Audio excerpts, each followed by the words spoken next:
अब देखो ये भी बहुत बढ़िया क्वेश्चन है, कह सकते हो। कह रहा कि given the linear equation 2x + 3y - 8 = 0। मतलब तुमको एक लीनियर इक्वेशन दिया हुआ है 2x + 3y - 8 = 0। आगे बोल रहा है कि राइट अनदर लीनियर इक्वेशन, एक दूसरा लीनियर इक्वेशन लिखिए इन 2 वेरिएबल, मतलब x और y में ही वो वेरिएबल होना चाहिए, such that geometrical representation of the pair so formed is intersecting line, पहला केस। दूसरा केस है कि पैरेलल लाइंस हो जाए, और तीसरा केस है कोइंसिडेंट लाइन हो जाए। मतलब जो लाइन दिया हुआ है ना उसी से, मतलब जो लाइन आपको दिया हुआ है, जैसे मान लो आपको लाइन दिया हुआ है कितना 2x + 3y - 8 = 0। अब ऐसा लाइन लिखना है जो इसके इंटरसेक्टिंग हो, पहला केस में। फिर दोबारा ऐसा लिखना है लाइन जो पैरेलल हो, और तिबारा ये लिखना है जो कोइंसिडेंट हो। तो याद करो, आपको बताए थे इंटरसेक्टिंग के लिए क्या होता था, a1/a2 is not equal to b1/b2। Parallel के लिए क्या होता था, a1/a2 बराबर b1/b2 और is not equal to c1/c2। और कोइंसिडेंट के लिए क्या होता था कि पहला भी यही दूसरा भी यही, a1/a2 बराबर b1/b2 बराबर c1/c2। तो याद है बोले थे कि अगर पहला को ही बराबर नहीं करना है तो कोई भी एक कांस्टेंट से जब हम मल्टीप्लाई करते हैं, चलो ये वाला सीखो पहले, ये वाला ज़रा बताए थे, याद करो, ये वाला और ये वाला, दूसरा केस और तीसरा केस, कि कोई कांस्टेंट से जब हम गुना करते हैं ना तो इसमें करेंगे, इसमें जो आएगा उससे अलग लिख देंगे। मतलब जैसे मान लो हम अपने मन से दोनों तरफ 3 से मल्टीप्लाई करने के लिए सोच लिए, 2 से भी सोच सकते हो, 4 से भी सोच सकते हो। तो मान लो हम 3 से मल्टीप्लाई करने के लिए सोच लिए दोनों तरफ, हम क्या लिखना चाह रहे हैं, दूसरा पैरेलल वाला लिखना चाह रहे हैं। तो 2 से जब मल्टीप्लाई क्या बोले थे, 3 से, तो 3 से जब मल्टीप्लाई करेंगे तो ये 3 × 2 = 6 हो जाएगा, और ये 3 × 3 = 9 हो जाएगा, और फिर 48 के 24 आएगा, वो 24 के अलावे आप कुछ लिख दीजिए, है ना। अगर आप इस इक्वेशन में 3 से मल्टीप्लाई करोगे तो 3 दूना के 6x होगा, 3 × 3 = 9y होगा, 48 के 24 होगा। तो तुम क्या करो, 24 के अलावा कुछ और लिख दो, जैसे 20 लिख दो माइनस में। अब ये दोनों लाइन जो है ना आपस में पैरेलल होगा। तो दूसरा केस हम लिख दिए, हम क्यों बोल रहा था कि इस लाइन के पैरेलल एक लाइन का इक्वेशन लिखिए जो ज्योमेट्रिकली इस लाइन के पैरेलल हो, तो ये यही होगा। आप इन दोनों के लिए a1/a2 b1/b2 और c1/c2 चेक कर सकते हैं, आराम से चेक करिएगा बैठ के। तीसरा अगर हमको लिखना हो कोइंसिडेंट लाइन, तो कोइंसिडेंट लाइन के लिए जो 3 से मल्टीप्लाई किए थे ना उस सब में करना है।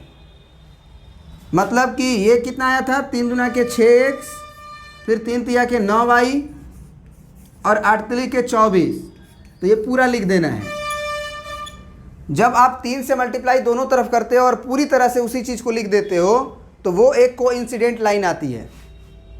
आपको ये चीज़ हम बताए हुए हैं, है ना। तो इस केस में क्या होगा कि a1/a2 अगर निकालोगे, b1/b2 निकालोगे और c1/c2 निकालोगे, किस किस के लिए, इसके और इसके लिए, याद रहे, है ना। ये दोनों पैरेलल कोइंसिडेंट होगा, और फिर ये दोनों कोइंसिडेंट होगा, सॉरी पैरेलल होगा। तो आप निकाल के वैसे देख सकते हैं। बात समझ रहे हैं कि नहीं समझ रहे हैं?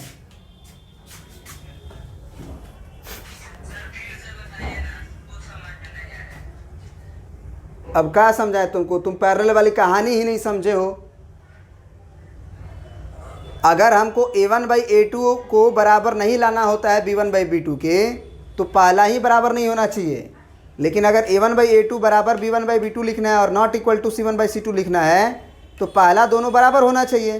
तो पहला दोनों बराबर होने के लिए जब कोई कांस्टेंट से 3 से मल्टीप्लाई अगर करोगे तो इन दोनों में मल्टीप्लाई करेंगे, लेकिन हमको ये वाली क्वांटिटी को बराबर नहीं लाना है, ये c1/c2 है। तो जो 3 से मल्टीप्लाई करने के बाद आएगा 48 के 24, उसके अलावा आप यहाँ लिख दो। उससे क्या होगा, अगर तुमको शक हो रहा है तो तुम कर लो, तुम a1/a2 b1/b2 निकाल के देख लो, तुम इस केस में a1/a2 निकालो तो 2/6, b1/b2 निकालो 3/9, c1/c2 निकालो -8/20 माइनस में। अब ये 2 एकम 2, 2 तिया 6, 3 एकम तो 3 तिया 9, ये आप 4 से घटाओ, 4 दूना के 8, 4 पचे 20, माइनस माइनस कट गया तो 1/3 बराबर 1/3 तो नज़र आ रहा है, लेकिन क्या ये 2/5 के बराबर होगा? बोलो। तो इसका मतलब ये जो हम लाइन लिखे हैं वो क्या है, आपस में पैरेलल है। तो दूसरा क्वेश्चन का आंसर तुम्हारा यही है, बस यही आंसर है तुम्हारा। तीसरा क्वेश्चन के लिए हम बोले थे कि अगर कोई इंसिडेंट है तो जो तुम 3 से मल्टीप्लाई कर रहे हो वो सब में कर दो, काहे कि इसमें सबको बराबर करना होता है, सबको बराबर करना होता है। अब तुम निकालोगे यदि a1/a2 b1/b2 इसके लिए, तो यहाँ वाली क्वांटिटी क्या हो जाएगी 2/6, अगली क्वांटिटी 3/9 और अगली क्वांटिटी -8/-24 होगा, -8/-24। अब ये देखो 3 एकम 3, 3 तिया 9, माइनस माइनस कट गया, 8 एकम 8, 8 तिली के 24, 2 एकम 2, 2 तिया 6, सब बराबर आ गया। तो कोइंसिडेंट का मतलब वही लाइन लिखना है। अब वही लाइन कब आएगा, जब दोनों तरफ सेम ही नंबर से मल्टीप्लाई कर दोगे। कोई ज़रूरी नहीं कि आप 3 से ही करो, आप एक बात बताओ, आप 4 से भी तो मल्टीप्लाई कर सकते हो, 2 से भी तो कर सकते हो,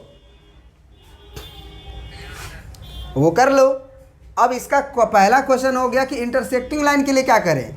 तो इंटरसेक्टिंग लाइन के लिए तो हमारे दिमाग में है ना कि a1/a2 not equal to b1/b2 होना चाहिए, मतलब पहला ही बराबर नहीं होना चाहिए। तो जब तुम 2x + 3y - 8 बराबर 0 इसके आप इंटरसेक्टिंग लाइन लिखना चाहते हो, तो जो 3 से तुम मल्टीप्लाई किए हो ना वो पहला में करो, लेकिन अगला में सोचो कि जो मल्टीप्लाई करके आए उसको छोड़ के लिखना है, क्या है कि हमको बराबर नहीं लाना है। तो जब हम 3 से गुना करेंगे तो मान लो 3 दूना के 6x आया, अब 3 तिया के 9y आएगा ना, तो 9y को छोड़ के कुछ लिख दो, 10 लिख दो, और फिर इसको 10y लिख दिए।